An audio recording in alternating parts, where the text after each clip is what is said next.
Bonsoir Isabelle Leyer. Bonsoir. Vous êtes journaliste au service culture de France Télévisions. Alors des histoires, des affaires de tableaux volés, c'est pas ce qui manque dans l'histoire de la peinture. On a fait ce choix de s'arrêter sur 3 tableaux qui ont marqué l'histoire parce qu'ils ont aussi été volés. On va commencer par le plus célèbre de tous.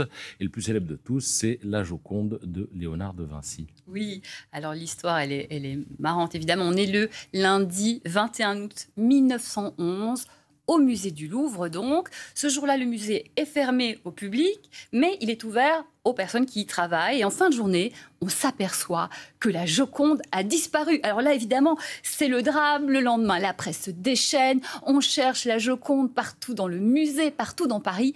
On va même jusqu'à soupçonner Picasso et surtout Guillaume Apollinaire, qui avait été précédemment contre son gré mêlé à une affaire de revente d'objets volés, d'œuvres volées. Bref, Mona Lisa est introuvable et ça dure 2 ans. Mais alors, qu'est-ce qui s'est passé finalement ? Alors, en fait, c'est un employé italien, Vincenzo Perugia, qui l'a décroché et embarqué chez lui. Il va la garder chez lui pendant 2 ans. Son plan, c'est de récupérer le tableau pour le rendre à l'Italie et puis en même temps se faire un petit billet, tant qu'à faire. Et donc, après 2 ans, ce qu'il va faire, c'est qu'il va se mettre en contact avec un marchand d'art florentin. Mais bon, c'est un professionnel, il sent bien qu'il y a un petit problème. Le marchand d'art va contacter la police et on retrouve cette œuvre qui, heureusement, est intacte. Du coup, grâce à cette histoire, la Joconde devient l'œuvre la plus connue dans le monde. Elle va d'ailleurs faire un tour de gloire un peu en Italie avant de revenir début 1914, évidemment, au musée du Louvre, où aujourd'hui encore, les 9 millions de visiteurs chaque année peuvent admirer son sourire énigmatique. Voilà, c'est une œuvre qui a été réalisée au XVIe siècle. Alors, autre tableau célèbre qui s'est un jour évaporé, le fameux Cri de Munch, le Norvégien. Oui, il faut savoir qu'il y a plusieurs versions du Cri de Munch. Oui, il y en a 5. Oui. Voilà, et d'autres ont été volées, mais alors celle-là, c'est, on va dire, le meilleur scénario.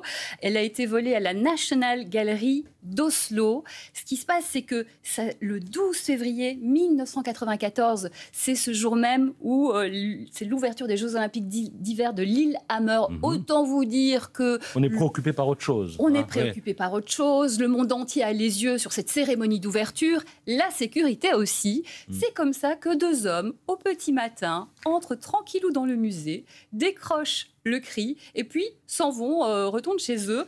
Voilà, parce qu'effectivement, c'était un peu plus simple que d'habitude. Alors, c'est un vol plutôt original, celui-là ? Ah ouais, alors les voleurs, bon, non seulement ils sont polis, mais en plus ils ont de l'humour parce qu'ils vont laisser sur les lieux du crime un petit mot.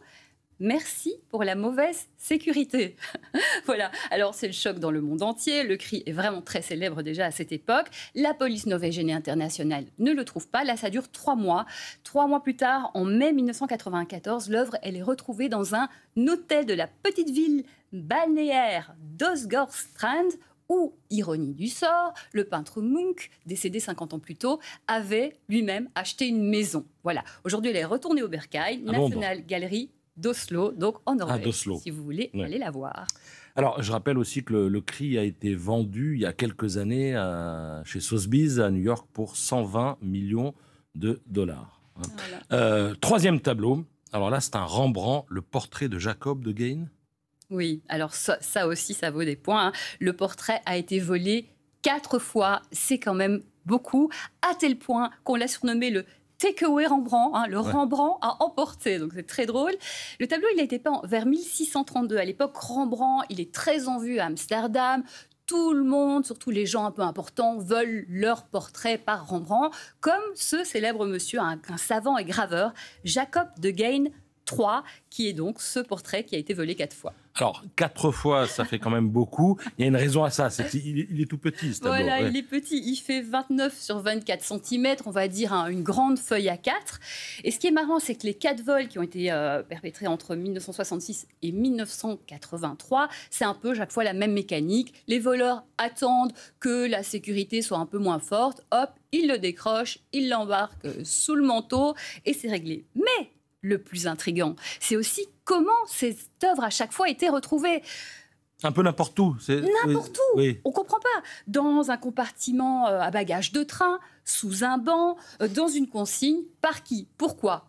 On ne sait pas. En tout cas, elle est de retour à la Dulwich Picture Gallery à Londres, avec évidemment, comme pour les 2 autres œuvres, une sécurité renforcée, hein, qu'on se le dise, messieurs les voleurs.